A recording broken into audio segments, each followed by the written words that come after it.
The Crown Prince has always been generous. When he was 4 years old, he noticed he had one more body part than I did. I told him I wanted one too. He pulled down his trousers and was about to cut one in half to share with me when a palace attendant discovered him. That year, I nearly died at the age of 4, and he almost became a eunuch. At 4, I went with my parents to the palace to attend a banquet. In the banquet hall, civil and military officials in court dress filled the room. Silk and bamboo music lingering in the air, the atmosphere extremely lively. Father and mother busied themselves with greetings and small talk. I really had to pee again. The palace feast was noisy. I called to them several times in a row, but none of them heard. I had no choice but to find the latrine myself. The palace was brightly lit. Beneath the glazed tiles the splendid, gilded towers shone, and I was dazzled, walking farther and farther, after several twists and turns. I still managed to find a latrine, but I saw a little boy wearing a bright yellow, gold thread embroidered regular robe also using the toilet. He looked to be about the same age as me. "Why are you standing to pee?" I walked up and asked directly. To my surprise, his body actually had an extra object compared to mine. "Why does your body have one more thing than mine?" He was startled and hurriedly pulled up his pants. His delicately carved face deliberately stiffened, and the look in his eyes was particularly plaintive. Knowing I had frightened him, I tipped my face up and gave him an appeasing, obedient smile. After my long-winded, head-shaking explanation, his expression grew even more solemn. "Have you ever seen the imperial physician?" I shook my head. The 2 little tufts on top of his head bobbed along. What had once stood neatly now looked a bit disheveled. "No, I only saw the doctor." By the time he finished speaking, a film of moisture had gathered in his eyes. I told him, "I want one too." Watch my tears fall with a pit-pat sound. He suddenly became a little flustered. While wiping the tears from my face, he also helped adjust the little tuft on the top of my head, but the teary person in front of him showed no sign of stopping.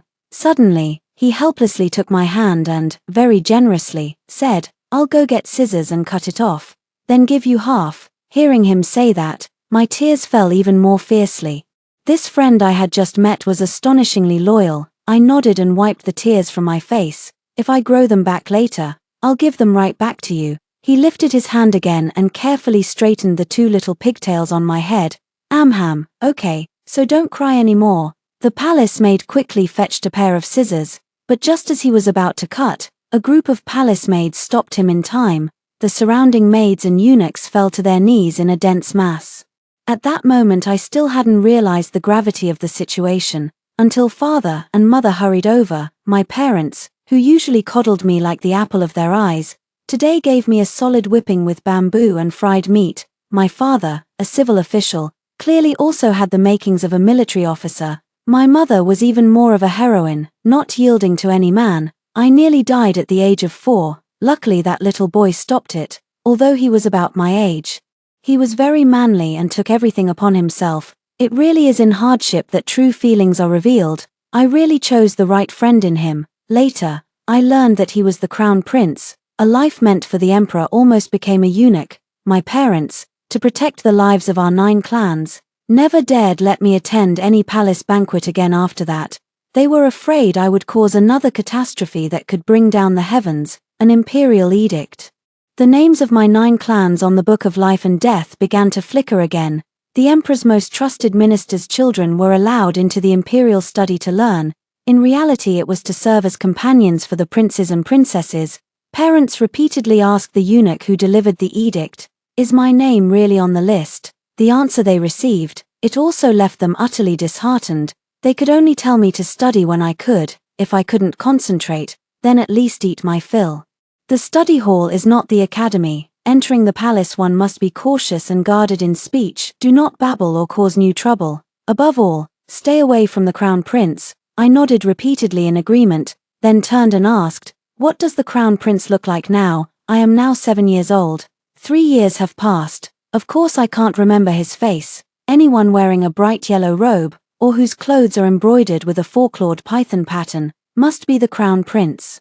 Mother sighed. She added, "Better to sit in an inconspicuous corner." Remembering her words, on the first day I went up to the study to present my memorial, I chose a corner by the window to sit. As a result, that spot was taken early. Dressed in a plain white robe with cloud pattern embroidery on the collar, The boy exuded an innate noble aura. I secretly breathed a sigh of relief. It wasn't bright yellow, nor did it have the four-clawed python pattern, then sat down right beside him with a plop.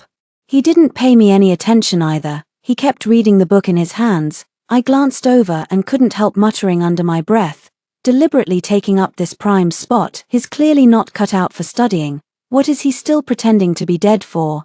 Quite a few students came into the study one after another. They were all unfamiliar faces. I sat to the side of my seat, staring intently at the door, to make sure I could recognize the crown prince immediately. The red hair ribbon tied into two small buns fluttered in the wind. The pages of the book covered the person lying beside me. What are you looking at? He brushed the headband off the book pages and neatly placed it behind me. I'm looking at the crown prince. Oh, his indifferent expression suddenly turned curious. You actually know the crown prince? Seeing him looking so useless, I straightened my back involuntarily, my expression proud. Of course, I deliberately leaned close to his ear, covering both sides with his hands, lowering his voice. The crown prince and I are very close. The other person clearly didn't believe him. Very close. The crown prince and I are comrades who would die for each other. My life. His lifeline. I sat back down and spread my hands. Believe it or not, it's up to you. I hadn't even finished pretending. A voice from behind, Prince brother, made me freeze on the spot. There was no one else around. That crown prince. Brother definitely wasn't meant for me. It could only be the person in front of me. Mother has misjudged me. The crown prince responded briefly to that person, then turned and found me crouched to the side, meekly playing the quail. Just as clever as choosing this spot was moments ago. Now I felt like I was sitting on pins and needles. The crown prince looked down at the top of my head. Every time I see you, those two buns on your head are always crooked. Having said that, also helped straighten my two little top knots. It wasn't that the maid who did my hair was unskilled, it was purely because I was playful and fidgety. I've been studying in the upper study for nearly a year. The tutor is strict but easy to fool, and the princes and princesses are pretentious but easy to coax. Only the Minister of Revenue's daughter, Liang Shushue, and I never got along. When I was studying at the academy, she always opposed me, and now that we've been transferred to the imperial study, I still can't shake her off. The two of us are openly at odds. We've been entangled for years. Before, our wins and losses were still evenly matched. Ever since we went to the upper study, that crown prince of Junan, who popped up from who knows where, has been siding with her every time, and it always leaves me at a disadvantage. I asked angrily. Why are you always helping her? Liang Shushue pulled a face at me. He and I were betrothed as children. Of course he'll help me, she said, growing more pleased with herself. If he didn't help me, would he help you? Child betrothal. What the hell is that? I, Xieji Ning, make friends broadly and have always relied on my own personal charm. Who knew there would be something like an arranged childhood betrothal cheating the system? Seeing her smug look, I grew even more depressed. I've been combative since childhood. If others have something, I absolutely must have it too. Even eating shit has to be done while it's warm. I poked the crown prince beside me. What is an arranged childhood betrothal? Don't say it's one of those things that affects the 9 clans again. The crown prince looked up, his eyes full of bewilderment. What are you asking this for? After I told him the whole story from start to finish, the crown prince's expression never changed at any point. What's so difficult about that? I'll have you betrothed as children. Hearing that, I was so excited I slammed my hand on the table and rose. You're being so righteous. I turned to look for Liang Shushue and, lifting my chin in challenge, said, it's just a childhood betrothal. So what, like we don't already have one? You have one too, she asked. I nodded and replied, just arranged it. That doesn't count as a childhood betrothal. There isn't even a token, Liang Shushue retorted. Hearing her words, I couldn't help but curse in my heart. What a lousy childhood betrothal. So many complications. The crown prince unhurriedly took a dragon-patterned jade pendant from his sleeve and held it out before my eyes. This jade pendant will serve as a token. For me, I took it without any hesitation. This pendant looks expensive. The crown prince is like a living god in the temple who answers every prayer. No, he's even more effective than a living god. After that, whenever Liang Shushue and I argued, as long as I couldn't win the argument, I took out that jade pendant with the dragon pattern, and she, sticking out her neck, still insisted on keeping 3 parts of it for herself. She didn't forget to widen her eyes and warn me, Xie Ning, don't always rely on borrowed authority. If you keep getting carried away like this, you'll get your comeuppance. I won't listen. I didn't expect it to be exactly as she had said. But the retribution arrived rather quickly, when the eunuchs from the Empress's palace came calling. Father and Mother's faces were blank with bewilderment.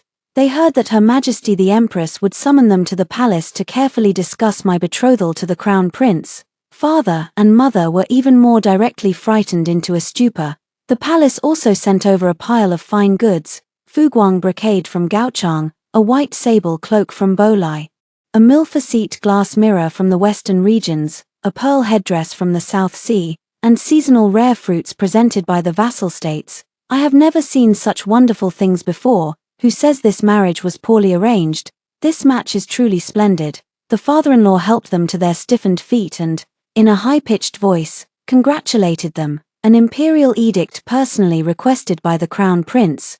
We, at our home, congratulate Magistrate Xie and Madame Xie.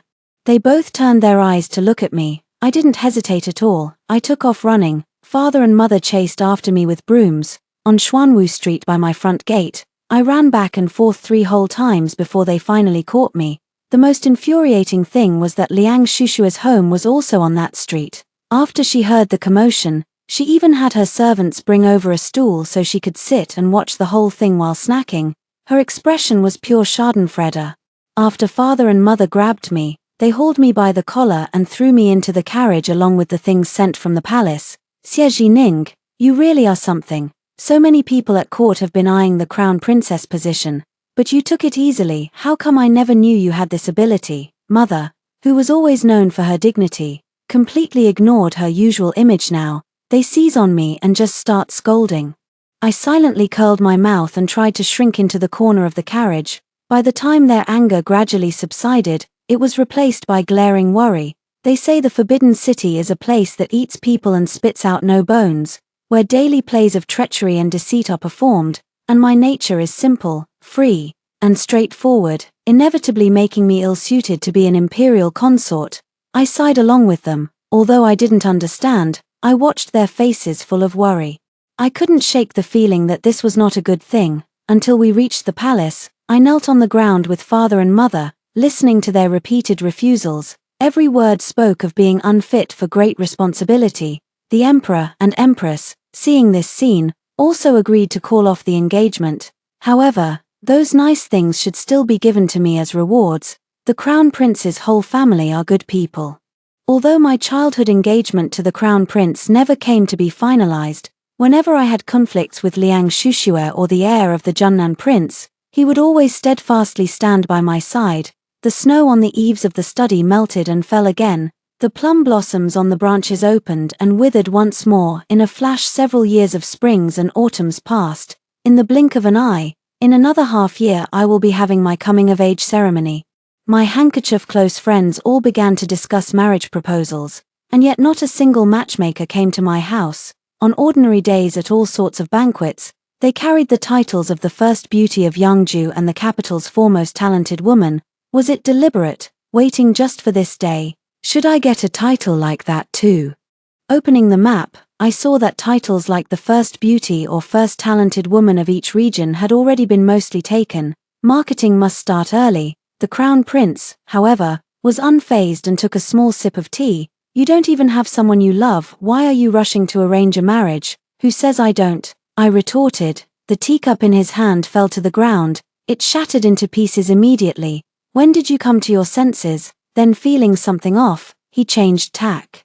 What is he like as a person? Which one are you asking about? The Crown Prince almost couldn't keep his expression under control. More than one. Then name them one by one, and I'll take a look for myself. Seeing him being kind, I didn't hold back either. Silently I opened the little notebook. Inside were several full pages of names. It covered almost all the outstanding young men in the capital. The Crown Prince glanced at that pile of names and snorted coldly.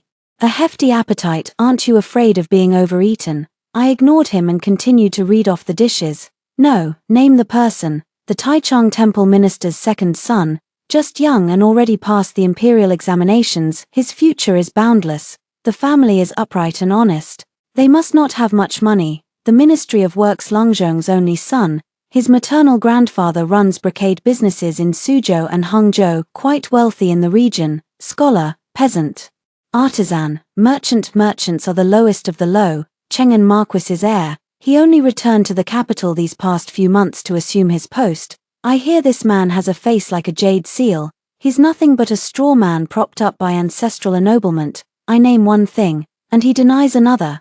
I was so angry that I threw that little notebook down right in front of him. You deliberately take the opposite view of me, don't you? The Crown Prince picked up the little notebook and calmly flipped through it. Am I taking the opposite view of you? To what end? Clearly your taste is just not good. I rolled my eyes. Your Highness has good taste. Then will your Highness help me pick one? The Crown Prince suddenly looked at me. His gaze was calm and sharp, like a wolf that had locked onto its prey. Why should I help you pick? Provoked by these words, I leaned in right in front of him. We were just a few fingers apart. Given our relationship, how can you say something like that? The Crown Prince's earlobes gradually flushed a thin layer of red, spreading down to his neck. His voice was huskier than usual. What is our relationship? I asked suspiciously. Classmates, brothers. As soon as the words left my mouth, his expression changed drastically. He stood up immediately and put distance between us. Between his teeth he barely forced out 2 words. Brother, what a brother. Do you ever remember when we were young? Then he immediately sneered. Even Zhong Fei couldn't make up his mind to give that thing to Liu Bei, right? Having said that, he didn't wait for my reaction, and strode off, flicking his sleeves. Speaking of that, I do feel a little guilty. Then again, he volunteered, I didn't force him. The next day, I was wandering through the East Palace courtyard. I saw that familiar figure again, on tiptoe. I was about to cover his eyes from behind. He suddenly turned around. What met my eyes, however, was a stranger's handsome face. While being dazzled by him, another face surfaced in my mind, the Crown Prince. Whenever I see a handsome young man, I can't help but silently compare him to the Crown Prince. Fortunately, the Crown Prince is good-looking. Whenever I judge him to be attractive, I feel a strange sense of consolation deep down. It has a bit of the "my son has finally grown up" vibe. This time I reluctantly judged him the winner. Thinking this, the corner of my mouth unconsciously curved into an arc. What is Miss Xie smiling at? Mu Cheng's gentle eyes also took on a trace of amusement. I silently stepped back a few paces. Young Master Mu, be well, Miss Xie knows me. Mu Cheng's looked slightly surprised. I have met many young men in the capital, but those as handsome as a Shizzy are very rare. Seeing this, it was clear he was Mu Cheng's, the heir of Marquis Cheng'an.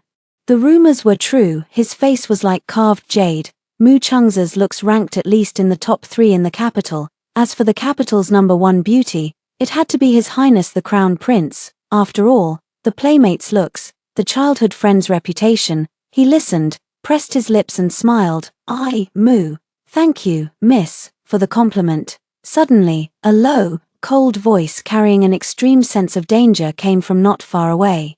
How come I didn't know Miss Xie still gives compliments? I followed the sound and looked. Someone was standing on the corridor, the Crown Prince. Since childhood he had always yielded to me, protected me. He treated me with constant gentleness and indulgence. So much so that I had a particularly hazy sense of his identity as the Crown Prince of the Eastern Palace, the future heir. At this moment, he emanated a fierce aura. Even his gaze carried the oppression of someone superior.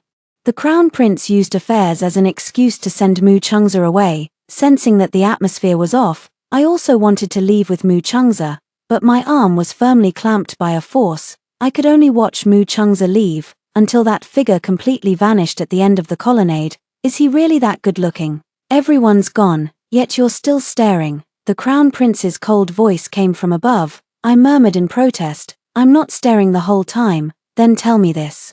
Compared to him, who is more handsome? Of course, your Highness looks better. Although it was the truth, my voice couldn't stop trembling. If I'm the one who looks better, then why won't you lift your head to look at me? A few fingers landed on my chin, forcing me to lift my head until I collided with the tumultuous depths of his eyes. My cheeks involuntarily flushed, and my movements became a bit flustered. I knocked his hand away. I called his full name and bluffed. There are boundaries between men and women. Jiang Yubai, stay away from me. Ha! He became even more brazen. Taking a few steps forward, trapping me completely between him and the colonnade. His gaze was deep and burning, as if it would consume someone entirely. Xie Ning, are you telling me there's a difference between men and women now, perhaps a bit too late? What do you mean? Hot breath sprayed against the side of my face. Xie Ning, I am fond of you. You can't tease me and then abandon me. His voice was hoarse and aggrieved. That's just too unfair to me. I felt warmth on my cheek, a little dizzy. How could I? You do. His eyes clearly reflected my likeness. My heart pounded like a drum. I didn't know where to put my hands and feet. I stood dumbfounded for a long time before hurriedly fleeing. Since then, no matter what I do, I can't help thinking about the Crown Prince. Secretly blamed himself for being useless. He also ordered the gate boy that if the Crown Prince came to the gate, he must tell me at once. For several days in a row, there was no sign of him. It made me unable to help but suspect whether he had deliberately put on an act to toy with me that day. The maid brought news. Miss, the Eastern Palace sent many gifts. The front hall is nearly piled full. I hurriedly tidied my hair and ran toward the front hall, but I did not see the person I had imagined. The entire front hall was packed to the brim, with only father, mother, and a female court attendant present. The court lady handed the list of gifts to me. These are the coming-of-age gifts the Crown Prince sent to the young lady in advance. I asked blankly, coming-of-age gifts, but I was informed by an urgent dispatch from the frontier, within barely half a month. 3 cities had been lost in succession, corpses lay everywhere, blood pooled into rivers. The Xiongnu cut off the heads of the 3 frontier generals of our dynasty and hung them on the city walls as a warning. To steady the people's hearts, the Crown Prince volunteered to lead the troops out, to live and die with the border soldiers. The army has just left the city. Hearing this, my mind was in turmoil. Relying on instinct, he spurred his horse and rode out of the city in pursuit. Heavy leaden clouds pressed on the horizon. The army formed long ranks, armor flashing a cold, hard iron sheen in the dim light. In a daze, a figure moved against the formation, reining his horse, and came up before me. I couldn't make it to your coming-of-age banquet, so I had to send the coming-of-age gift ahead. My eyes stung and ached badly. Your Highness, the coming-of-age gift is far too lavish. Have you sent me half the Eastern Palace? The Crown Prince lowered his gaze. His expression indistinct. Consider it as adding to your trousseau. No matter how I looked at that list of gifts, it didn't resemble a dowry. It looked more like a betrothal gift. I said in a daze, add to my trousseau. That day He hadn't finished speaking before he interrupted him. I don't remember. For a moment they looked at each other in silence. Finally he broke the silence and spoke again. Actually, the 3 people you mentioned that day are each of noble character and would all be excellent matches. Over the years no matchmaker has come to your family. It's probably because of the childish joke about entering the study when you were young. I'll have someone take care of each one. From now on, marriages between men and women are no concern of ours. The banners flapped and snapped in the wind. If I really die in battle, just clear things up. Don't drag my reputation into this for nothing, I said petulantly. On ordinary days, whenever I spoke like this, he would surely make a fuss with me. But today his attitude was strangely different. Not only was he not angry, the corner of his mouth even curved into a look of relief. That's true. My vision blurred completely. I turned my head and stopped looking at him. The war drum sounded again, pounding a heavy weight into people's hearts. The harsh words were on the tip of my tongue. But I swallowed them back. Then I wish your Highness a triumphant return. In the blink of an eye more than 3 years had passed. At the first birthday banquet for Liang Shushue and the heir of the Junan Prince Wei Huan's child, good news arrived in the capital. The border wars had been quelled, and the Crown Prince would arrive in the capital in half a month. The married couple's gazes fell on me. They hesitated for a moment. The Crown Prince of Junnan, the heir Wang, spoke. The letter even specifically mentioned Miss Xie. I quietly held the child in my arms, looking at someone who looked exactly like Liang Shushue when she was young. Just watch me make sure he pays, Liang Shushue hissed. It seems the Crown Prince's return to the capital will still have a catastrophe tilde. This isn't very good, is it? The Crown Prince of Junnan protested. Liang Shushue gave the Crown Prince of Junnan a sharp twist on the arm. Do you remember how he used to abuse his power in the study? But the ringleader wasn't. The Crown Prince of Junnan glanced over at me, but Liang Shushue glared back at him. Which side are you on? How come I didn't know you were on the Crown Prince's side? the day the Crown Prince entered the capital. It was when the heir of the Prince of Junnan led a group of troops out of the city to greet him. The Crown Prince wore a red robe over dark armor, his black hair piled high. His war dress was stained with blood, yet he remained noble and immaculate, exuding natural authority. After a few civilities, he still inquired of the Junnan Prince's heir. "I heard Xie Jining hasn't been betrothed yet." The Junnan Prince's heir nodded. 3 years ago the Marquis of Cheng'an wanted to arrange a match with the Xie household, but the Marquisite's matriarch died and the matter was delayed. The 3 years of filial mourning have just ended.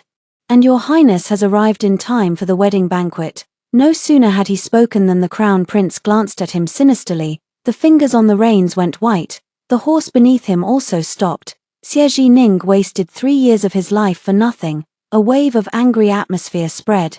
The heir to the Junnan princedom comforted. "A few days ago, Miss Xie even gave young Master Mu a scented sachet.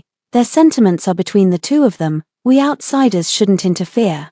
The Crown Prince's expression was stern, his brows tightly furrowed, murmuring to himself, "A scented sachet." Then his expression softened again. "It's just a scented sachet. What kind of affection could it possibly represent?"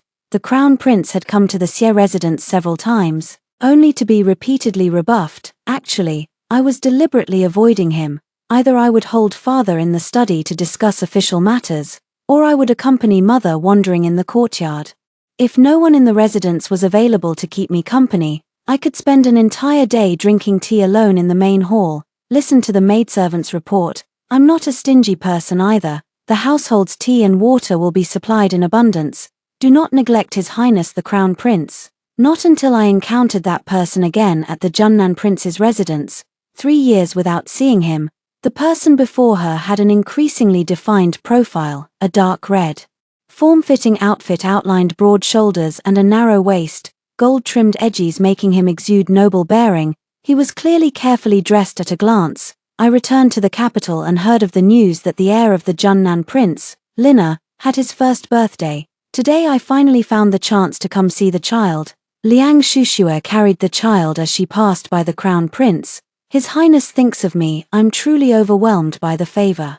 Coming empty-handed, the Crown Prince gave Liang Shushue a look, urging her to take her leave. "I was in too much of a hurry to leave. I'll have someone deliver it to your residence later." Liang Shushue showed a triumphant smile, didn't press the matter further, and left holding the child. In an instant, only the Crown Prince and I were left. The Crown Prince, however, appeared uneasy in every way, his forced smile even more stiff. On the way back to the capital, I came across many curious items.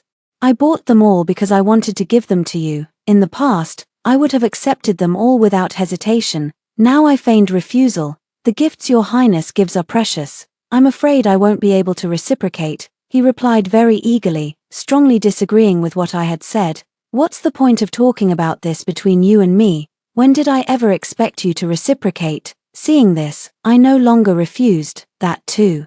Then your highness can escort me directly to my residence. I won't accept anything cheap, of course." The look he gave me was full of adoration. For a moment it felt like returning to the past. The early autumn wind, tinged with the restlessness of the waning summer, rustled the leaves and set gentle ripples across the lake. "I heard you once gave the heir of the Marquis of Cheng'an a scented sachet," he asked, testing. "Yes," I nodded in response.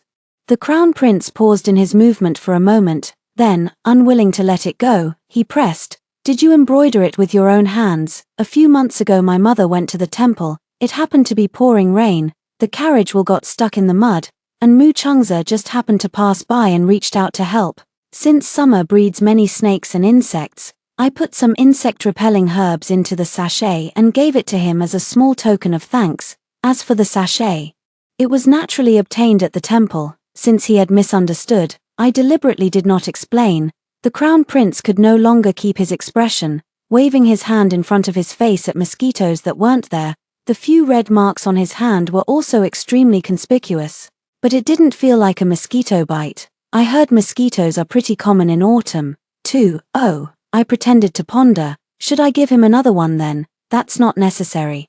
The Crown Prince was once again executing an emergency precaution. "I've been feeling an emptiness at my waist lately, seeing others with either jade pendants or sachets hanging at their waists. I can't help but feel a bit envious. I pretended not to understand his hint. Hasn't your highness never liked those flashy, showy things since childhood? Did I ever say that? The crown prince tugged at the corner of his mouth. A trace of regret flashed in his eyes. After a few days apart, he saw him wearing court robes, a wound on his forehead, father's hair was disheveled, and his whole body looked even more bedraggled. After an explanation, I learned that the court ministers, because of disagreements, had started fighting each other with tablets. Normally a wooden title tablet could take a few blows and be fine, but some ministers were utterly shameless, replaced the original wooden scepter with hardened iron. It was simply a crushing, overwhelming blow.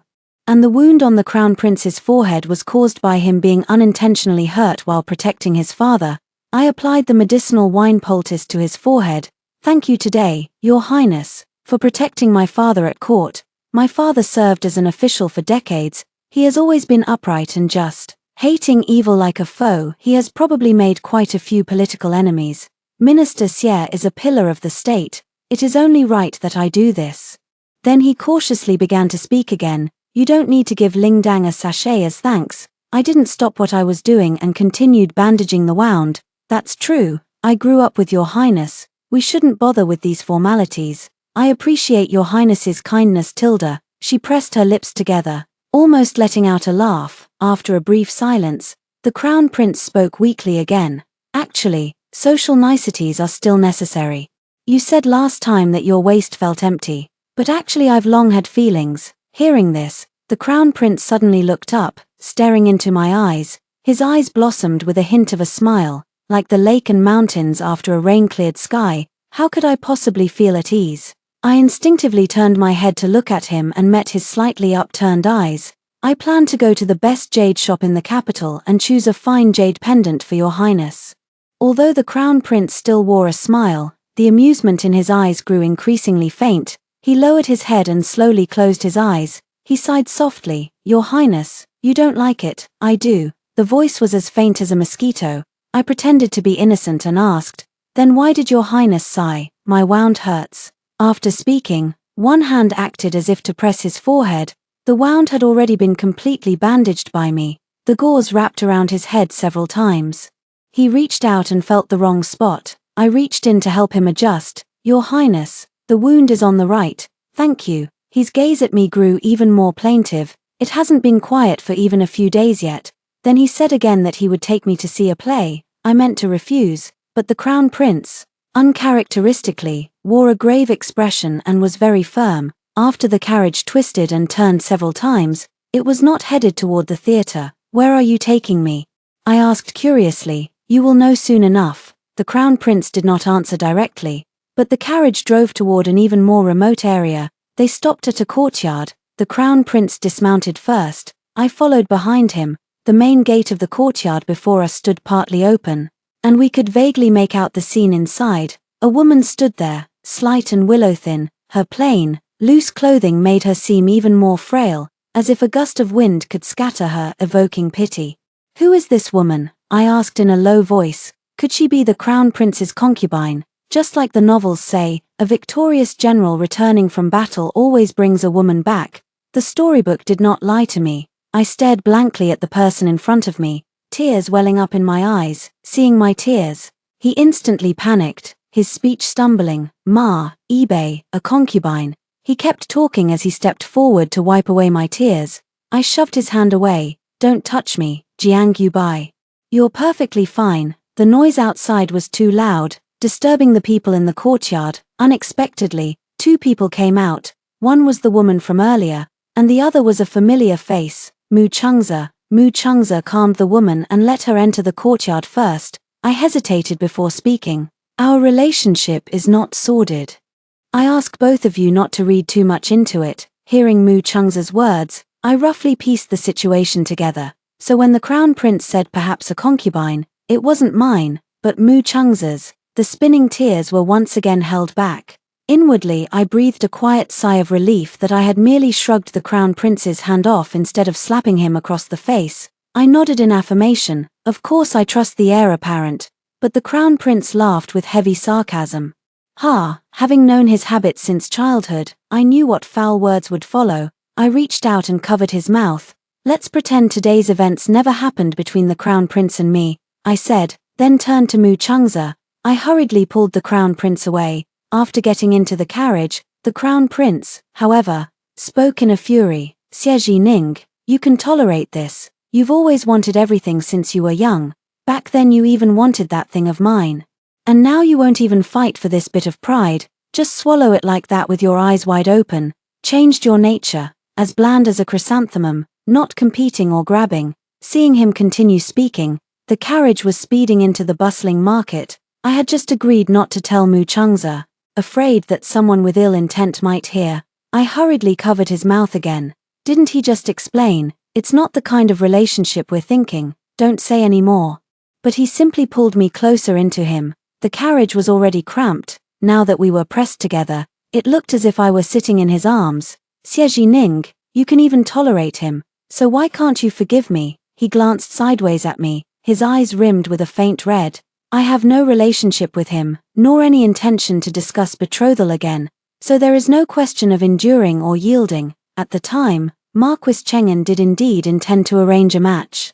But I had already made things clear with Mu Changza, and with the grief at the marquisate, the matter was completely closed. The Crown Prince's eyelashes trembled slightly after listening, and he stood there stunned for a long time. When he came to, he asked cautiously, "Then who are you planning to consult with again about the marriage?" I felt playful again. "Your Highness the Crown Prince, will you help me choose?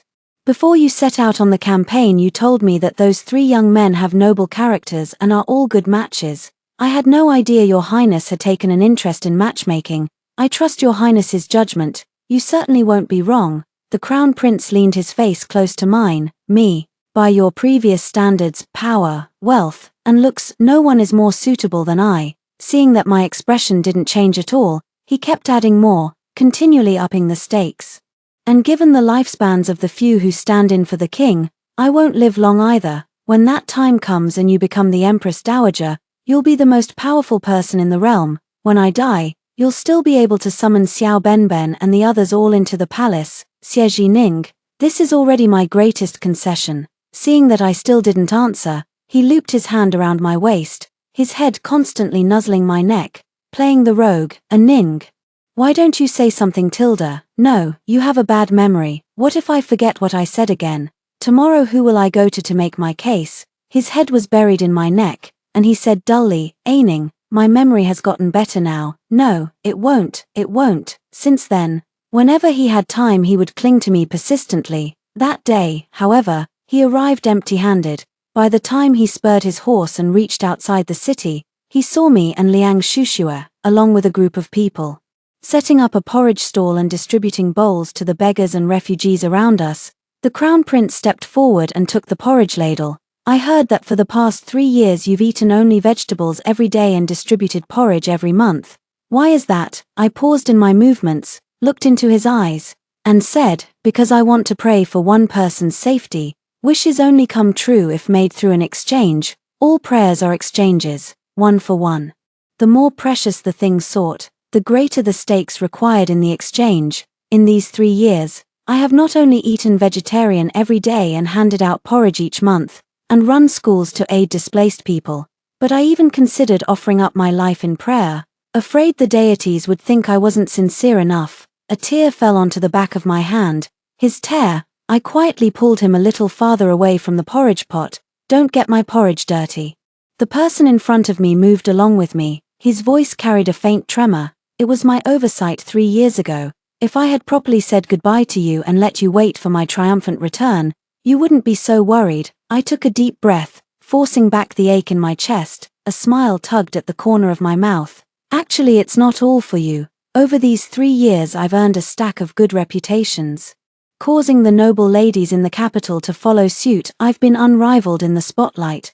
The common people even praise me as a living bodhisattva. That title rings louder than talented woman or beauty. It really gives me a lot of face." The Crown Prince's fingers clenched into a fist until the tips went white. The corner of his mouth, like mine, curved slightly, nodding in agreement. "I also think it's a great name. You're my living bodhisattva too," changing tone.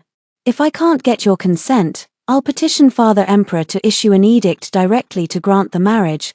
That way he can send the betrothal gifts and marry you off sooner. A formal proposal. Thinking that most of the Eastern Palace was in my courtyard, I raised an eyebrow and looked at him. You still have things to offer in a betrothal gift. His eyes were unusually bright as he slowly leaned close to my ear.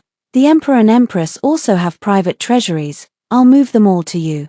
On the day of the wedding, I was wearing a fiery red bridal gown, a phoenix crown and embroidered veil. Under the red bridal cover my view was limited. After the ceremony, my arms were supported on both sides by female attendants. Since I was little, I've often come and gone through the Eastern Palace, wandering around whenever and wherever. Even from beneath a veil, I can clearly tell exactly where I am in the Eastern Palace. Being escorted is completely unnecessary. This marriage match really holds not a shred of novelty. That's all for today. I don't even feel basic nervousness or shyness. My inner emotional ups and downs were less than when I attended Liang Shushua's wedding. There was a sound coming from outside the room, hearing the Crown Prince order all the palace attendants to withdraw. After everyone left, I intended to lift the bridal veil myself, but just as my hand rose it was completely covered by another hand. I don't know if it was because of the wine. Today the warmth of his palm was unusually scorching, as if it would melt a person into a puddle. The groom must lift the veil himself. I complied with him. Then groom, quickly lift the veil. They waited as the veil was slowly lifted. Completely unguarded, I met those eyes.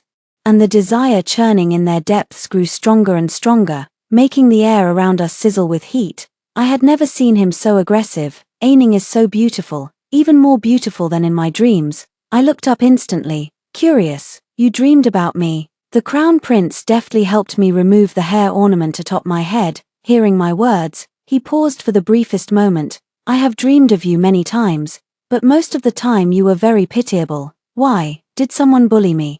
When he didn't answer, I tugged his sleeve again. So did you help me? I saw his eyes narrow slightly. His expression was half smile, half not, staring straight at me, his gaze lingering over my body. He suddenly knocked me down, warm breath falling against my ear. I naturally helped you. I was quite pleased to receive that answer. That's more like it. As the red curtains swayed, several broken, intermittent curses drifted through. He would always patiently and softly coax. But he showed no sign of stopping. I've been indulging you. Don't say it halfway. Now I'll give you everything. Did I just say it's the last time? I can't remember. That doesn't count as bullying in the dream. I realized Jiang Yubai was a completely different person in and out of bed. The next day, for the first time paying respects to the Emperor and Empress, I was a full hour late. They not only didn't say a word of blame, but even gave me a pile of good things. My resolve strengthened once more. The Crown Prince's whole family are good people. After the Emperor and the Crown Prince left, only I remained, sitting with the Empress in the Jiaofeng Hall, receiving the imperial concubines from the palaces who came to pay respects to the Empress. I had originally planned to leave early, but I heard the Empress whisper, "We can accept one more round of gifts," a lifted butt, and sat back down again. Today was quite fruitful.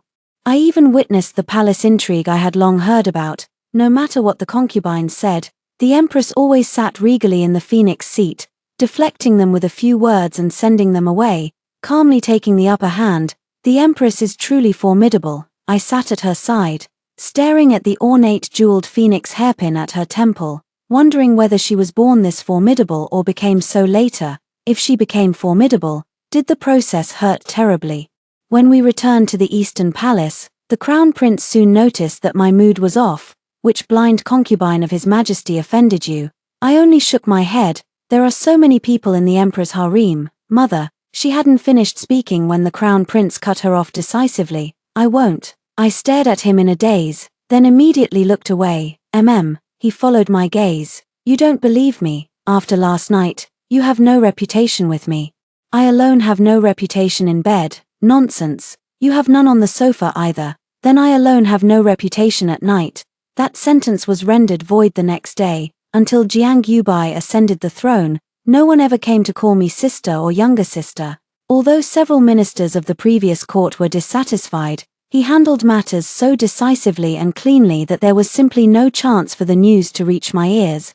Those ministers saw that his approach wouldn't work. So they came to pressure me. They had barely stepped into the Jiaofeng Hall. Moments later, Jiang Yubai arrived. The royal line is thin. We must soon branch out and spread our descendants. Jiang Yubai answered sincerely. We, the emperor and the empress, are working hard every night. Several ministers' gazes fell on me. I nodded. I work hard every night. Please, your majesty, hold the spring selection of concubines, broadly admitting consorts to replenish the harem. Jiang Yubai glanced around the Jiaofang hall. The empress and I are never lacking attendance on ordinary days. The minister's gazes fell on me again. I nodded once more. No shortage of attendance. Seeing that I remained unmoved, they could only curse me as the demon queen in secret. When the story reached the common people, they responded one after another. Xie Ning is a living bodhisattva. Among them were plenty written by Jiang Yubai's hand. Jiang Yubai, for everything in this world. Without Xie Ning having to speak, I will bring it before her myself. After hearing the first story above, what are your thoughts? Feel free to share your opinions in the comments section. Next, there is another similar story. Let's continue to see. Xu Feimor told everyone the news that he was going to take up his post in Suzhou. He hid it only from me, his betrothed, because he thought I was foolish, because he thought I was always clinging to him, for this promotion. I must thank Elder Xu from Suzhou for his recommendation. I must visit to express my gratitude. As for Xiao Ying, no need to tell her, she's like a dog, she'll sniff her way to Suzhou. I overheard a bit of this. After returning, I happily packed my little flower bundle. In the past, he always left me behind. This time, I would go to Suzhou first and wait for him. When Xu Feimor arrived in Suzhou and saw how clever Xiao Ying was, he'd surely be dumbstruck. But the next day, when the boatman asked me where I was going, I scratched my head and couldn't remember clearly. Suzhou, Suzhou, or Suzhou. The boatman impatiently dug at his ear and tried to push me away, afraid he would scold me like Xu Feimor did. I quickly handed over the silver coins, nodding ingratiatingly. Suzhou, it's Suzhou we're going to. Fearing the boatman would throw me off, I sat in the corner, clutching my little flower bundle tightly, until the boat left the shore. The duck-egg red sunset reflecting on the water, the ripples it pushed aside like scattered gold, so beautiful that I even set down the tassel I was knotting in my hands. Some fellow boatmen, laborious, shared a plate of 5-spice edamame with wine, sitting by the stove with their hands tucked, chatting casually. Our magistrate, Lord Xu of Suzhou, still hasn't married. It's enough to drive a person mad. No, Lord Xu has a betrothed from childhood. I hear the wedding is near. I secretly pursed my lips, my heart brimming with joy. They were right. The engagement between Xu Feimor and me was settled when we were 9 years old. Back then, Xu Feimor liked me very much, always calling me little sister Xiao Ying. The elders of the Xu family also said, Xiao Ying knots tassels the fastest. Her needlework is the most skillful. Xiao Ying is pretty and clever. We must secure her early to be Xu Feimor's wife. We can't let anyone else take her away. Xu Feimor always kept me in mind in everything.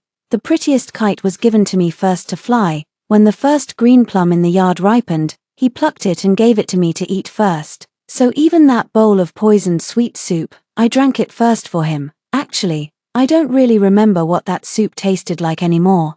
I only remember waking up and the doctor sighing and shaking his head, saying I would probably be foolish for life. That year I was only 9 and didn't understand what foolish for life meant. Staring at the still small green plum fruits among the branches, clutching the unfinished tassel in my hand, I lowered my head and tried hard to think. For life, is it the same life that Xu Feimor mentioned the day before yesterday, the lifelong commitment life? The elders of the Xu family felt guilty. They compensated the Zhu family with a lot of silver notes and settled the engagement between Xu Feimor and me as compensation for me. They said when I turned 16, they would have Xu Feimor marry me, and he was not allowed to take concubines. Lest anyone bully me in the future, Xu Feimor tightly grasped my hand, his eyes full of tenderness. When Xiao Ying turned 16, I will marry you. So I waited and waited, until finally, outside the gate. The green plums ripened 7 times. 2 years ago, I eagerly ran to tell Xu Feimor, Xiao Ying is 16 now, you can marry her. That day, Xu Feimor was waiting for a friend to drink and admire flowers. He looked at me with disgust. It's 16 years. You remembered wrong, fool. When the distinguished guest entered, Xu Feimor didn't even want to look at me anymore. His words didn't hide regret. Brother Xu, I really envy you. Your betrothed is gentle and learned. And from a family of equal status, I sat on a big rock in the yard, thinking hard for a long time. I really wanted to say, Shu Feimor, it's not Xiao Ying who remembered wrong, you remembered wrong, but it's okay, Xiao Ying isn't like you, with many friends to meet, with many things to be busy with. Xiao Ying has no friends, besides knotting tassels, there's nothing else she can do, so waiting another 16 years is okay too. Xiao Ying has a lot of time. And she can use it all to wait for you. Just like every time we moved, you always said Xiao Ying's mind was slow, that taking Xiao Ying was troublesome, so this time, Xiao Ying left first. Will you think Xiao Ying has become clever? Will you think Xiao Ying isn't really that troublesome after all? My heart grew happier and happier the more I thought about it. From afar, I heard the joyous sound of music and drums. It was a wedding boat decorated in red and green. Look, speak of the devil. The boatmen were shouting great joy, wanting to ask for some wedding sweets and fruits to share in the festive spirit. As the boats drew closer, the wedding attendant handed out wedding candies to everyone she met, and both boats were brimming with joy. Only the bride, her head covered by a red veil, sat with her head bowed in a corner, the skirt on her knees stained with a damp patch. No one was comforting her, and I felt a little sorry for her. I leaned in and whispered, "Sister, getting married is such a happy thing. Why are you crying?" The bride ignored me. I rummaged through my little floral bundle and pulled out the twin hearts knot I had made on the road earlier that afternoon. "Here, I'll give this to you. Please don't cry." Seeing the twin hearts knot, the bride's tears fell even harder. I don't want to marry him." What should we do then?" The bride sniffled as she wiped her tears, her words slurred. "Let me tell you the truth. Little sister, I'm not Lord Shu's fiancé. His fiancé ran away, so the clan leader made me take her place. You all think I don't know what's good for me. Lord Shu from Tsuzhou, young and promising. His future is limitless. But has anyone ever asked me if I have someone in my heart? Wait, that's not right. Lord Shu of Tsuzhou is my fiancé. You're crying for the wrong person. I'm the one marrying Lord Shu, and the fiancé who ran away was me." The bride stopped crying and stared at me blankly. I explained to her seriously. The engagement was settled when I was 9. I had run out alone and boarded the boat because I was afraid Lord Shu would think I was foolish. This boat was heading to Tsuzhou, and I was on my way to find him. Besides, I liked Lord Shu so much. How could I possibly run away from the wedding? The bride broke into a smile, nodding vigorously. Yes, engagement at 9, Lord Shu serving in Tsuzhou, that's right. The bride and I swapped clothes, and she took my hand, thanking me profusely. I put on the veil and waved shyly. "Don't thank me. I almost ruined things for you. Don't cry anymore, hurry and go. When I see Lord Shu, I'll have him talk to the clan leader." A few days on the water drifted by, followed by the swaying journey in a bridal sedan. On the road to Tsuzhou, celebratory music and cheers filled the air along the way. My heart felt sweet, and I couldn't help but smile with my lips pressed together. Hehe, how lively. So, Shu Feimor really cares about marrying me. I stepped out of the bridal sedan and performed the wedding ceremony. Sitting in the red-curtained chamber, I could faintly make out Shu Feimor's figure through the veil. It had only been a few days, but he seemed to have grown a little taller. Under the bright lanterns, he took a scale pole to lift the veil. I nervously clutched the skirt on my knees. Suddenly, a report came from outside. "Lord, something terrible has happened. The dam has burst." The incident was so sudden that Shu Feimor didn't even have time to change out of his wedding robes before rushing out the door. He left in such a hurry that he only then remembered today was our wedding night. "I'm sorry, my wife. Please go to bed first. There's no need to wait for me." Even his voice sounded deeper than usual. It seemed being an official in Tsuzhou was truly exhausting. Afraid he might feel guilty, I quickly shouted, it's fine today, and it's fine tomorrow too. No need to hurry. I'll always be at home waiting for you to come back. It's fine, Shu Feimor. I'm already very used to waiting for you." Shu Feimor paused in his steps, seemingly letting out a soft laugh. "Good, with my wife waiting for me, I'll come back as soon as I can." I was worried when I went to report this, thinking the bride might be angry that Lord Shu left her on their wedding night. The accompanying official couldn't help but tease, "Lord Shu, it seems you've married a wonderful wife." I took off the veil and prepared to sleep. The maid beside me cautiously smiled and said, Lord is busy with official duties. Please don't be angry. My lady, I'm not angry. I'm not angry. Why would I be angry about this?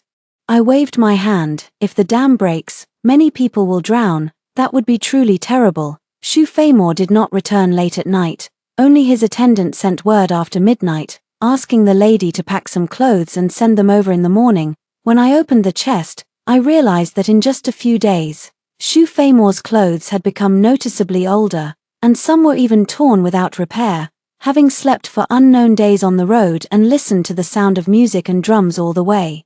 I was no longer sleepy. I simply sat up, took needle and thread, and carefully mended these clothes under the lamplight. In the past, Shu Feimore always praised my needlework, saying the knots I tied were bright and exquisite, chasing after me to ask for them. But later, as the Shu family gradually prospered, with endless embroiderers and maids in the house, Shu Feimore no longer wore the knots I made, nor did he allow me to touch his clothes. Now that I had become his bride and could be of help to him, I was truly happy inside. I mended every tear meticulously and even embroidered 2 small fireflies on the cuffs. I worked with needle and thread until daybreak, then fell asleep holding the clothes in my arms. I slept in a daze, feeling as though someone had sat by the bed watching me for a long time. He did not wake me, but before leaving, he gently tucked the quilt around my shoulders and softly stroked my head. I heard the door close softly, followed by Shu Feimore's voice instructing the maid behind it. Grandmother will arrive tomorrow afternoon. You have served by her side and know her temper is not good. Help the lady speak well for her, and don't let grandmother make things difficult for her. Miss Xiaoyan was missing. When the maid Lu Mei hurried to report, Shu Feimore didn't even lift his head, impatiently interrupting her. What is she fussing about this time? Did the plum blossoms in the courtyard bloom and she wants me to see, or did she make new knots for me to try? Tell her to calm down and stop lying. I don't have time to play along with her. Shu Feimore had been very busy lately. He was about to take up a post in Suzhou and had to prepare gifts for colleagues and superiors. He had also heard that his former classmate in Suzhou, the elder Shu Fengqing, had gotten married. Brother Shu had helped him many times and had been his mentor. Now, on such a joyous occasion, he had to carefully prepare a grand gift for the couple and personally visit to congratulate them. After finishing the official documents at hand, the sky had already darkened. After dinner, the kitchen maids cleared the dishes, but Xiaoyin's seat remained empty. Shu Feimore coldly ordered, "If she doesn't eat, let her starve. No food is to be left for her." Seeing Lu Mei punished, the maids dared not speak further. In the middle of the night, the wind rose, and the spring breeze outside still carried a chill, rustling the branches of the green plum tree outside the study. Shu Feimore reached out to close the window but noticed the small green plums under the leaves swaying gently, their clusters looking lovely and full. He suddenly remembered his youth when he had climbed a tree to pick the largest green plum for Xiaoyan and ended up falling, his head bleeding. Seeing him injured, Xiaoyin's eyes filled with tears, making his heart ache and tighten. Back then, he was afraid of pain and blood, but even more afraid of seeing Xiaoyan cry. "Don't cry, Xiaoyan, it doesn't hurt, not at all. I fell on purpose so you could mend my clothes and embroider fireflies on them." When did that kind of heartache turn into impatience? It was later, when his concubine poisoned the soup and Xiaoyan drank it for him. At first, he felt heartache and guilt, staying by her side every day, picking flowers for her to wear and flying kites with her. Just like before, as time passed, Shu Feimore grew busier. He had to study, make friends, and realized that there were so many wonderful girls in the world. Xiaoyan was not the most beautiful. He reached an age where climbing trees was embarrassing and flying kites was laughable. But Xiaoyan could never become smarter, nor could she ever grow up. Shu Feimore suddenly felt a pang in his heart, and his tone softened. After starving for so long, she should know she was wrong. Lu Mei, ask the kitchen to make a bowl of sweet soup and send it to her. Only then did Lu Mei kneel down in tears. "Master, please forgive me. Miss Xiaoyan has been missing since yesterday." The maids knelt together, exchanging uneasy glances. Hadn't their master always looked down on this foolish fiancé of his? How is it that now that a person has gone missing, the master has nearly turned the entire city upside down in his frantic search?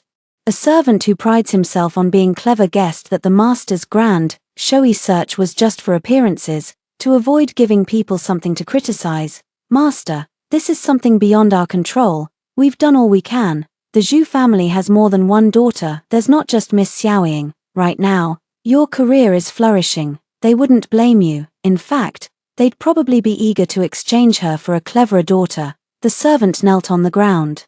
But before he could finish his words, Xu Feimore's foot landed solidly on his chest. For the first time, the servant saw the master with a gloomy expression on his face. A bold servant timidly asked, "It couldn't be that she was kidnapped and taken to a gambling den or a brothel. The waters run deep in those places." Xu Feimore knew what the servant dared not say outright: brothels and courtesan houses. Yes, there had been such a case before. It was 2 years ago, that day. He was waiting for Brother Xu to drink and admire the flowers together. Zhu Xiaoying said she was 16 years old and asked him when he would marry her. "You've waited 16 years already. You got it wrong, silly girl." Looking back on it now, those words were too hurtful. Xiaoying sat sadly on a stone in the backyard for a long time, deep in thought. In the backyard, there was an old woman disguised as a candy seller who coaxed Xiaoying into going with her. Luckily, Brother Xu discovered it in time. Just as the old woman was pulling Xiaoying toward the entrance of the brothel street, he tried to pull Xiaoying away, but she wouldn't listen, insisting on going with the old woman. That night, after returning home, he flew into a rage, scolding her for being an idiot, a fool, so stupid and so greedy that she would follow someone just because they offered her 2 pieces of candy. Xiaoying's eyes turned red, and she hurriedly defended herself. "It's not that.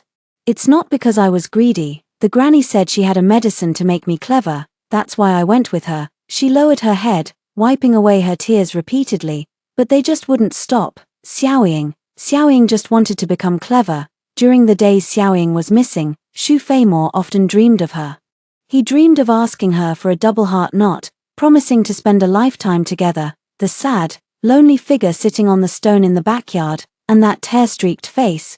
He also dreamed of that year when he was 12 years old, when he fell from a green plum tree and bled profusely. Xu Feimore asked him, "What happened after that? Did Xu Feimore marry Zhu Xiaoying in the end?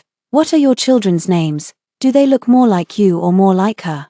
Xu Feimore suddenly woke with a start. Just as the moon was rising above the treetops, outside the window, sparse stars and a waning moon filled the quiet night, with only the sound of wind rustling through the branches of the green plum trees. "Master, master," a servant hurried in to report. Xu Feimore was overjoyed but feigned composure, clearing his throat gently. "Tell her not to be afraid, I won't scold her. Have the kitchen quickly prepare some food and send it to her. It's been unusually cold these past few days. Have the maids light the heaters, so she doesn't catch a chill." After a moment's thought, Xu Feimore curved the corners of his lips. "Also, tell her that tomorrow I'll take her to look at wedding clothes and set the date." As soon as he said this, a sudden gust of wind blew in through the window, clearing his mind as if clouds had parted to reveal the moon. Yes, he should have married her long ago, that's right. Xu Feimore was always meant to marry Zhu Xiaoying. It's not about Miss Xiaoying." The servant looked uneasy. "Didn't you order a wedding gift for Governor Xu of Tsuzhou? Manager Li has finished it and sent it over urgently for you to take a look." The exquisitely carved rosewood box was opened. Inside was a warm, smooth jade pendant in the shape of 2 hearts intertwined, wishing them deep love and 100 years of affection. Accompanying it was a small gold longevity lock. Hoping for early offspring and a prosperous family lineage, as long as the dam remained unrepaired, Xu Feimore would not return for a single day. Yesterday, Madame mended the clothes, and the master looked at them over and over, reluctant to even wear them. The maid Hongxue was styling my hair and teased. Lord Zhao and the others even joked with the master, saying that Madame is so virtuous that it makes them want to get married early too. These words truly made me happy. I instructed Hongxue to buy some good cloth and thread in the afternoon, as I wanted to make a few more sets of clothes for Xu Feimore. Just as I was speaking, the young servant outside, splashing ink, came to deliver a message. The master said he's sorry you'll have to put up with some hardship these days, and asked if you needed any clothes or jewelry. I thought for a moment, then pointed toward the backyard.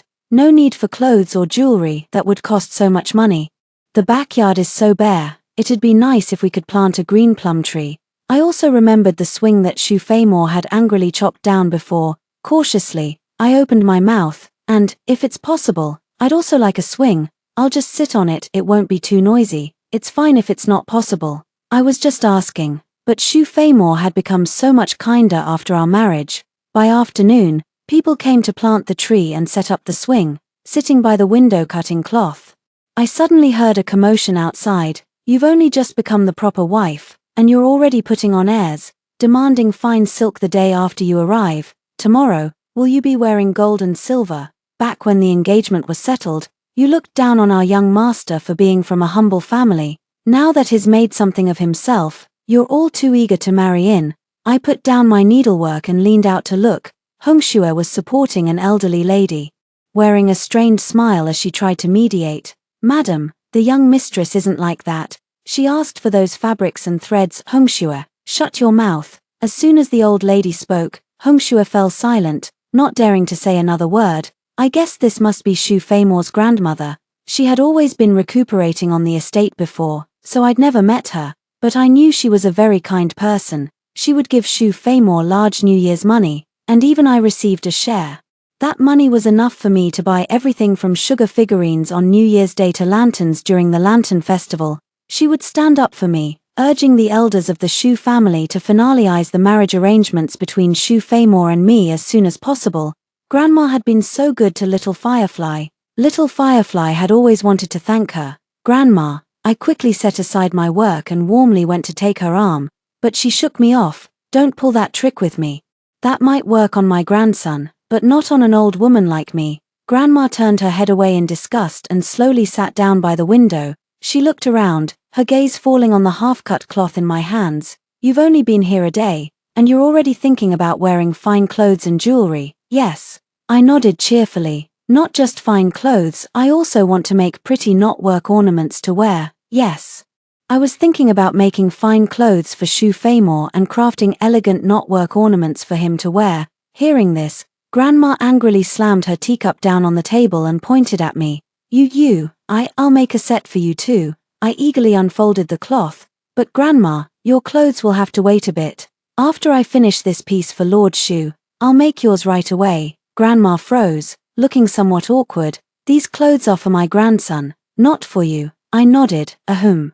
Grandma pretended to stay calm, taking a sip of water. Her gaze then drifted to the garden in the backyard, and she sneered. So it was you who told my grandson to build a garden in the backyard.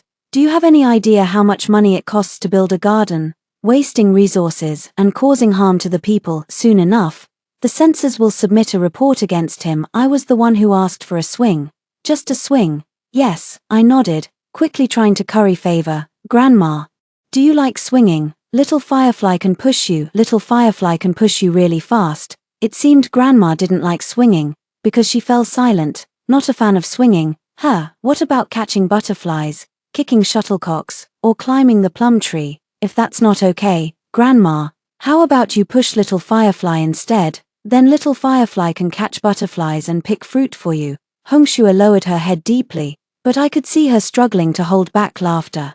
But it seemed Grandma didn't like catching butterflies, much less climbing plum trees, because Grandma took a deep breath, threw out one last line, and stormed off angrily. Why do you keep calling him Lord Shu like everyone else? Even after marrying in, no wifely virtue at all, you should call him husband. After Grandma left, I looked at Hongxue uneasily. Is Grandma angry with me? Hongxue just smiled and shook her head.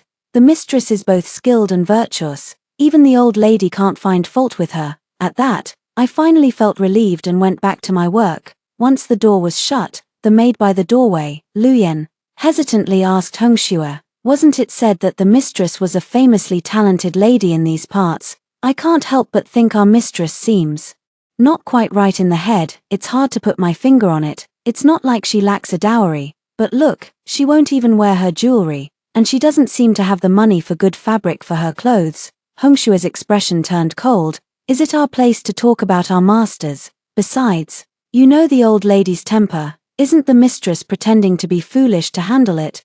Don't think I don't know who told the old lady about the mistress building a garden and buying silk. Luyan, I advise you to rein in your thoughts. You know the master doesn't want concubines or take any. Luyan reluctantly fell silent but wasn't fully convinced. She glanced into the room many times, quietly taking note. On the afternoon of the third day, Hongxue went out to buy thread for me, but Luyan brought 2 maids in. The maids opened a box. Beneath a full box of jewelry lay a thick stack of banknotes. We heard the mistress wanted to build a garden. This is a tribute from the officials below.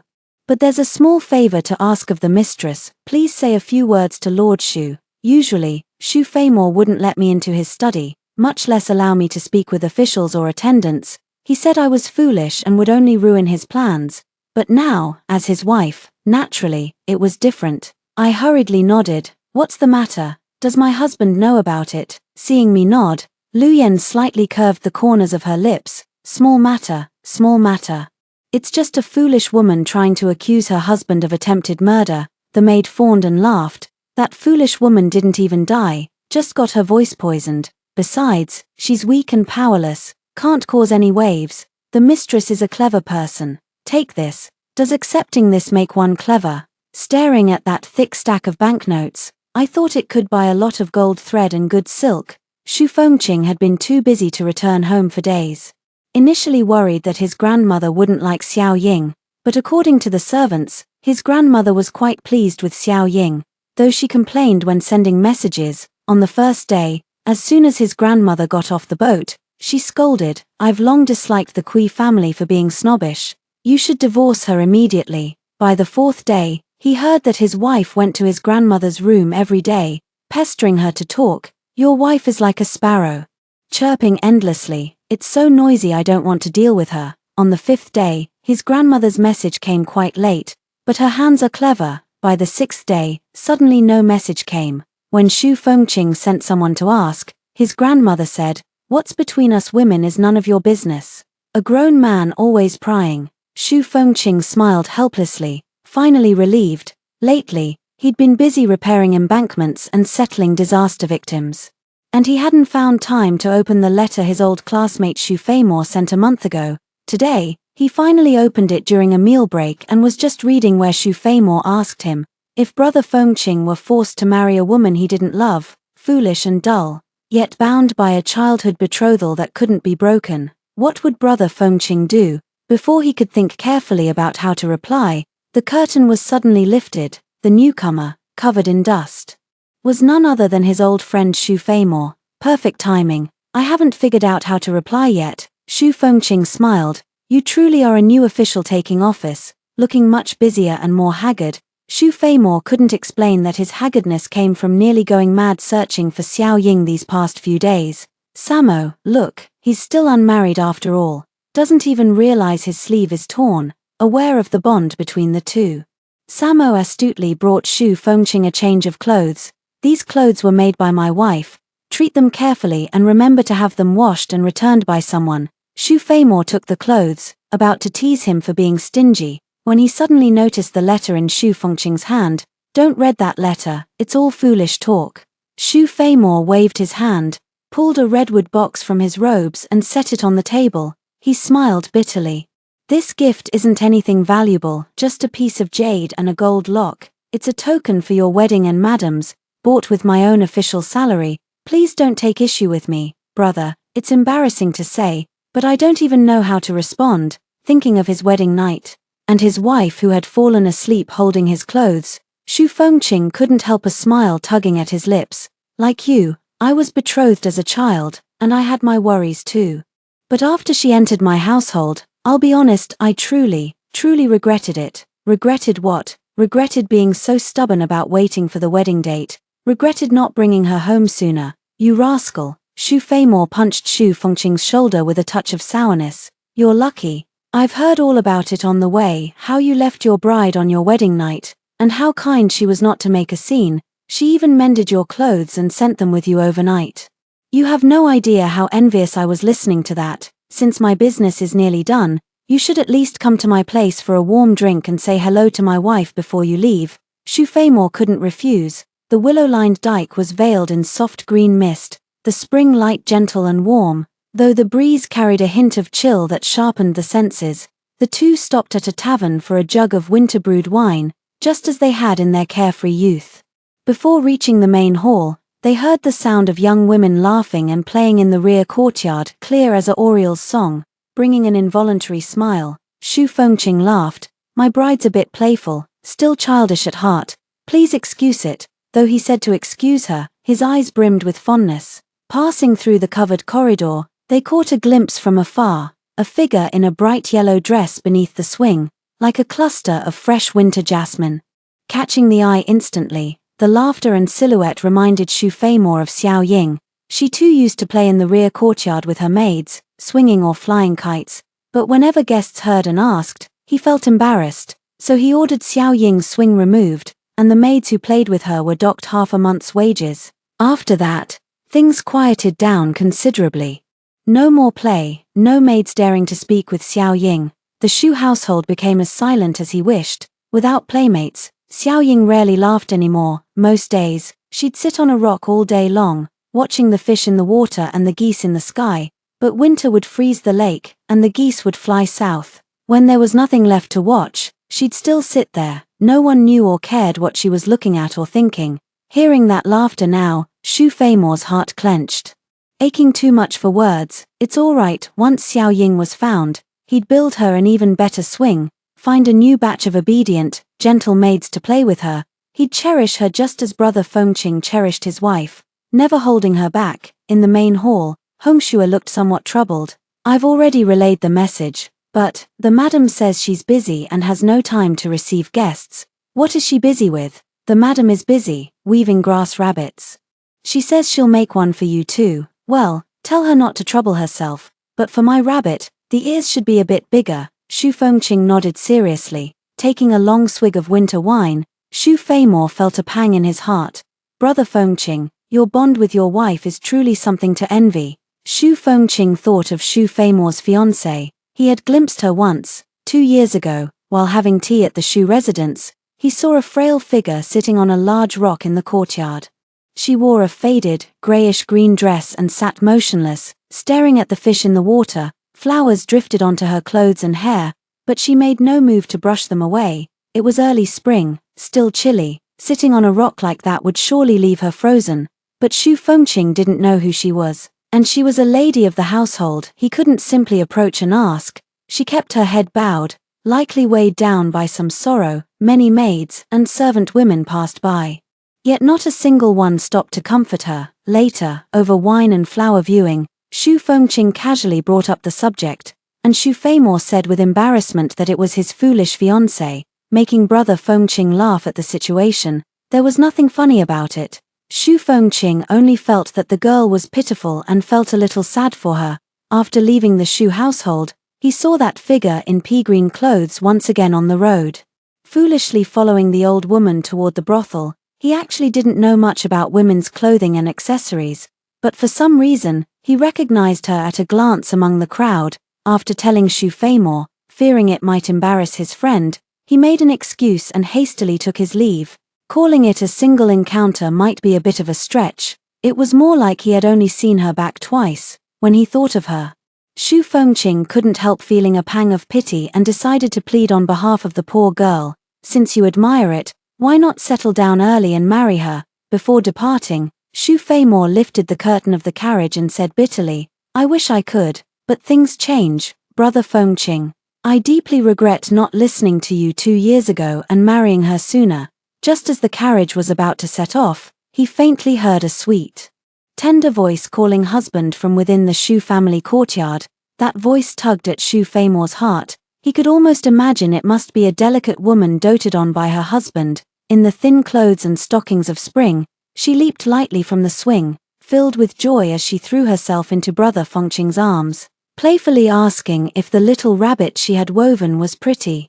Brother Fengqing gently wiped the fine sweat from her forehead and said with a hint of difficulty that neither was as beautiful as his wife. The woman turned her head, and it was Xiao Ying's face. As thunder rumbled outside, Xu Feimore jolted awake.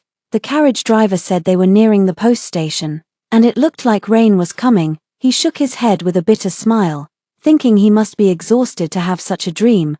How could brother Fengqing's wife be Xiao Ying? "The master is back. Hongxue told me that the dam project was finally finished, and the master would have a long vacation to spend the entire spring with me."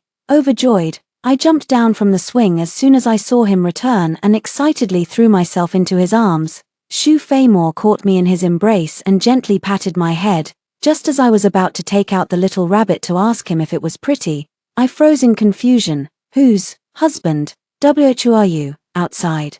The rain poured down heavily, while inside, the candlelight flickered gently, illuminating Master Shu's still tender gaze. So that's how it is, Master Shu chuckled. I was puzzled before. The Kui family girl wasn't named Xiao Ying. I thought Xiao Ying might be a nickname, so I didn't think much of it. The gentler his tone, the more guilty and sad I felt. I had heard from Shu Feimore that Master Shu was his superior and had been a great mentor to him, a truly good person. And here I was, someone who had inexplicably ruined his marriage. Shu Feimore was right. I only caused trouble, only brought problems to those around me. Anyone who stayed with me was bound to suffer misfortune. The roasted lamb and grilled duck before me were my favorite dishes, but I couldn't bring myself to eat a single bite.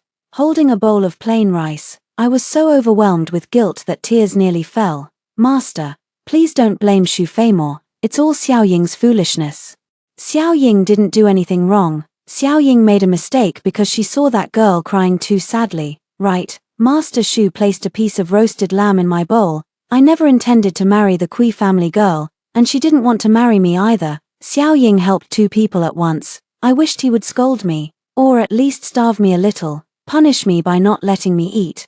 But instead, he then let this little rabbit be Xiao Ying's apology. Okay, seeing my reddened eyes, Master Shu picked up the little rabbit woven from dogtail grass. Under the lamplight, the rabbit's ears swayed gently. Don't cry, no one blames Xiao Ying. Minister Shu reached out as if wanting to use his sleeve to wipe away my tears, then thought better of it and handed me a handkerchief instead. It's all so strange. If little Ying were clever, if only. Suddenly recalling the person green smoke had brought in, I grabbed hold of Minister Shu's sleeve anxiously.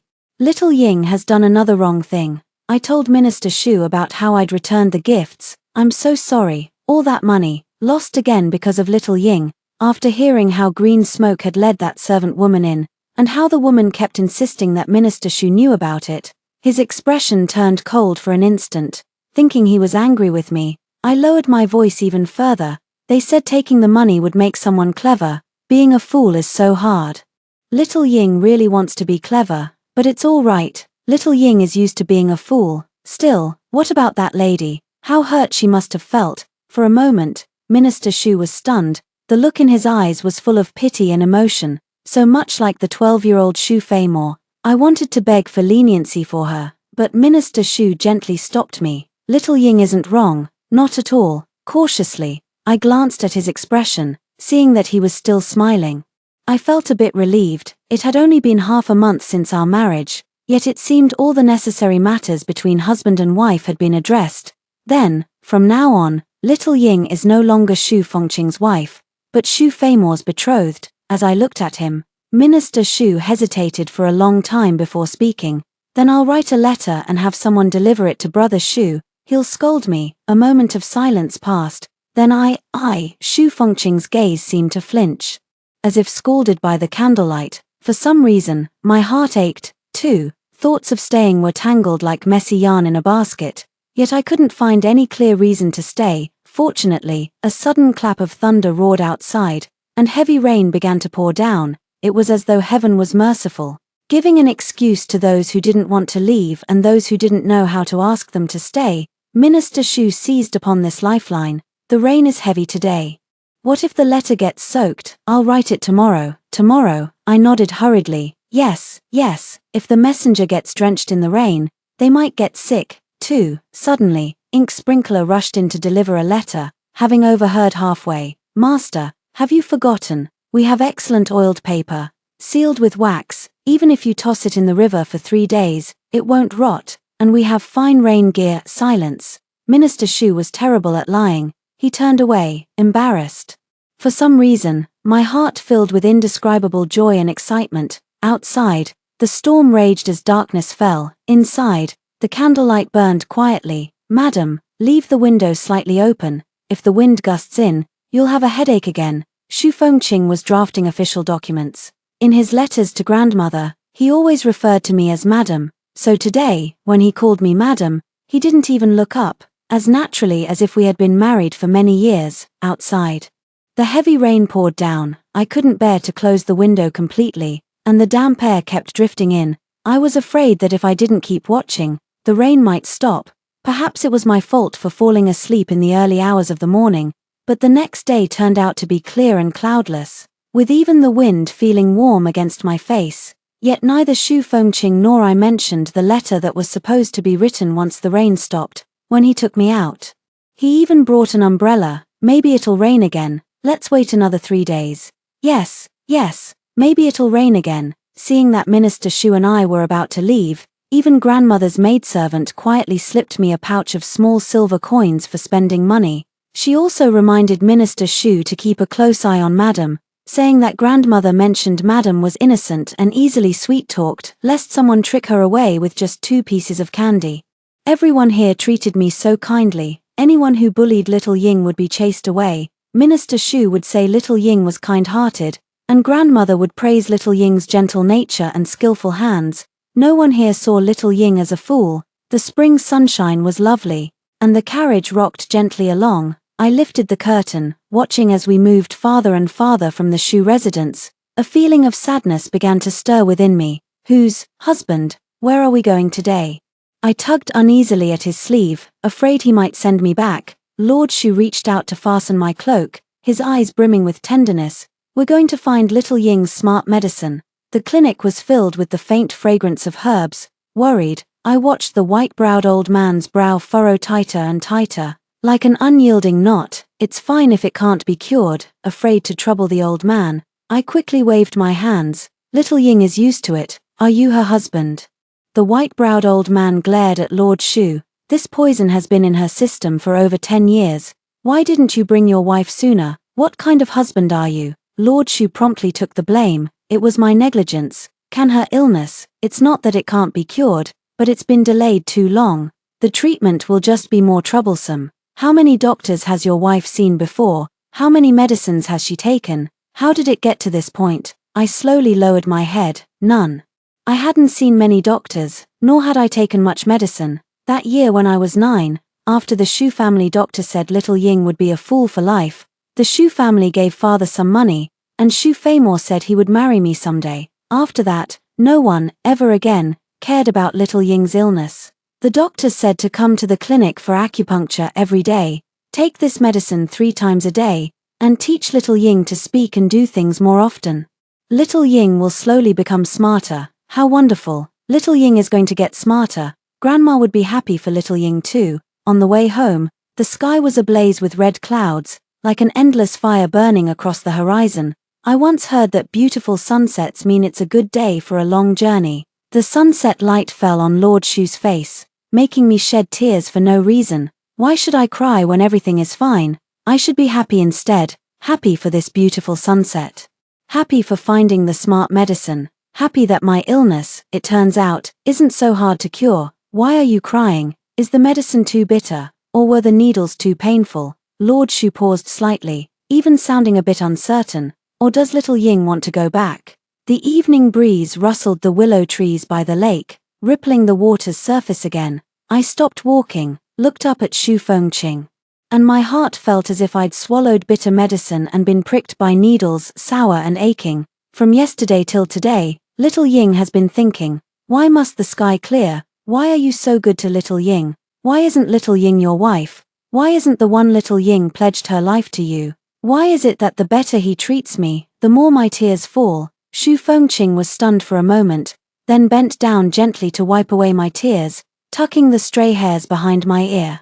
Because little Ying had to go out for treatment today, so the sky had to clear, because little Ying is a good girl, deserving of kindness from everyone. When it came to the word wife, he also paused, smiling warmly. I too wish little Ying were, but I'm afraid little Ying doesn't understand what pledging a lifetime means. Pledging a lifetime is more complicated than making clothes, tying knots, or weaving rabbits. Pretending little Ying understands when I know she doesn't, that would be taking advantage of you. I don't know, I don't understand, but my heart moves, my heart understands, my heart urges me. Like that day when I jumped off the swing, to throw myself recklessly into his arms and playfully call him husband, hearing me muffle a cry and call him husband.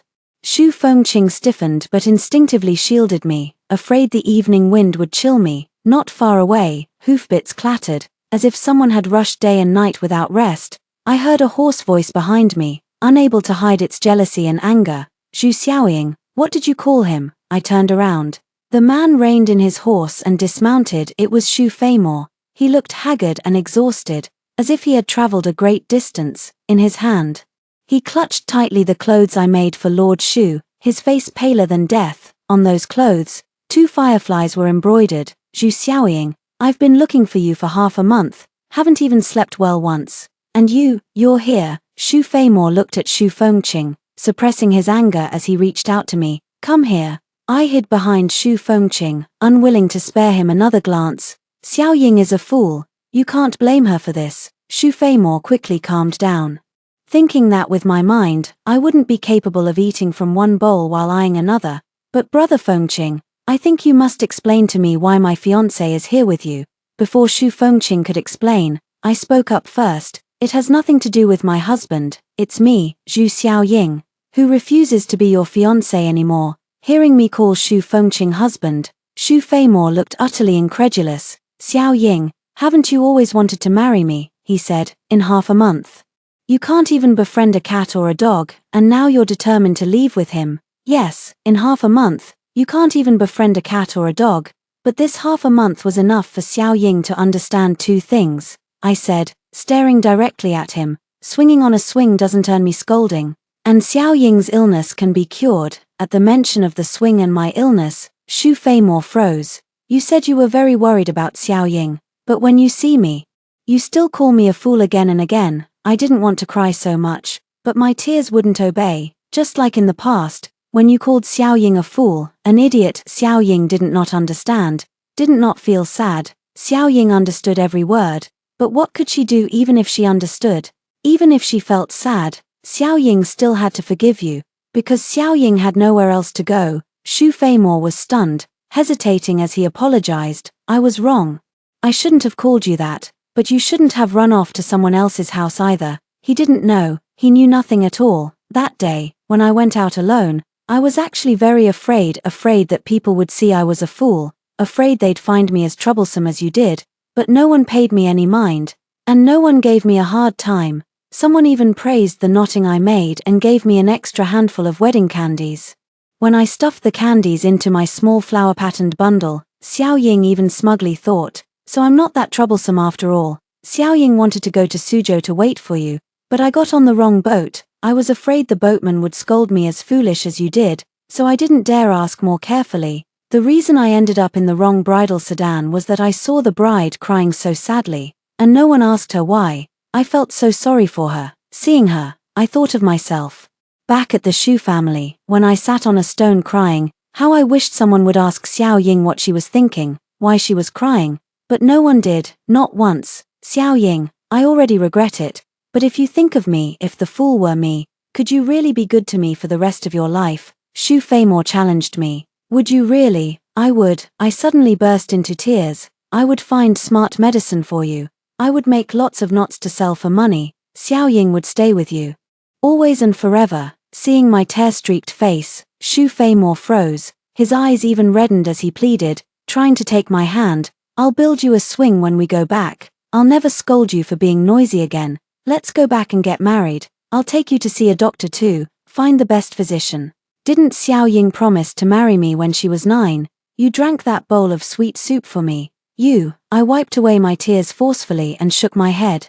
I don't remember the taste of that bowl of sweet soup anymore. Xu Feimore, go. I don't want you anymore, never again. With everything laid bare and seeing my resolve, Xu Fengqing shielded me behind him.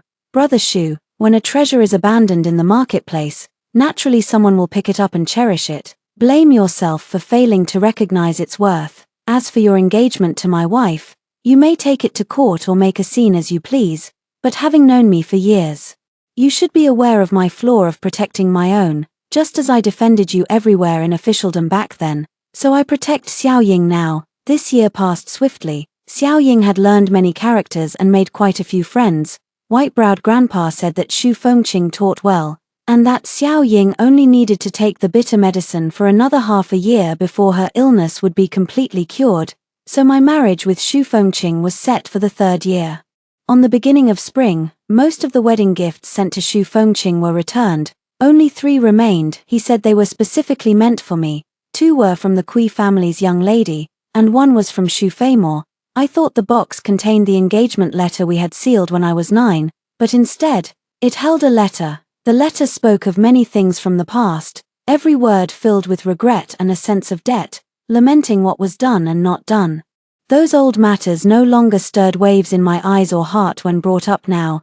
I heard from Xu Fengqing that after I left, the Xu family arranged for Xu Feimor to meet several young ladies, but he refused to see any of them. Whenever this was mentioned, Xu Fengqing would become quite vigilant. He still refuses to marry. What exactly are his intentions? If you ask me, it's better to let go early. At the bottom of the box was a branch of green plum blossoms, rushed here on horseback. Its fragrance still delicate and clear when opened, but after being jostled for days on the journey, the flowers were destined to wither from the moment they were broken off. Xu Fengqing pretended not to care but couldn't help glancing repeatedly at the box. When he saw the green plum branch, he inexplicably got angry with the flowers and grass outside the window. If my lady likes green plums, I'll hire a gardener tomorrow to uproot all the flowers and plants in the yard. We'll plant plum trees instead. We can admire them in spring, eat the fruit in summer, make wine in autumn, and drink it in winter. Smiling, I wrapped my arms around his waist, tilted my head up, and sniffed. The plums aren't ripe yet. Why do I smell something so sour? In the summer of the 3rd year, it was time for Xiao Ying to marry. With all the proper ceremonies and rituals, every red invitation bore Xiao Ying's name. This time, the wedding dress was tailor-made, fitting her perfectly. Grandmother, beaming as she accepted the tea I offered, couldn't stop smiling. It's clear the matchmaker tied the thread. Even a tiny misstep would have prevented this perfect union. The red candles burned brightly, illuminating Xu Fengqing's face. His eyes and brows were tinged with a charming blush. So handsome it made me shyly lower my gaze. He lifted my chin and teased, "Take a good look. My lady, don't mistake your husband again. If you call the wrong name, I won't forgive you." In the summer moon, night stars fell like snow, warm winds arrived, decaying grass transformed into fireflies. In the flickering light of red bed curtains, after drinking the nuptial wine, the flowers bloomed, and the moon shone full, watching crickets pair up, singing of growing old together. Love and affection for 100 years, listening to the whispers of mandarin ducks, speaking of deep affection and endless generations to come. After hearing the 2 stories above, what are your thoughts? Feel free to share your opinions in the comments section. Looking forward to hearing from you. If you like this story, don't forget to like it, share it, and subscribe to my channel. See you next time.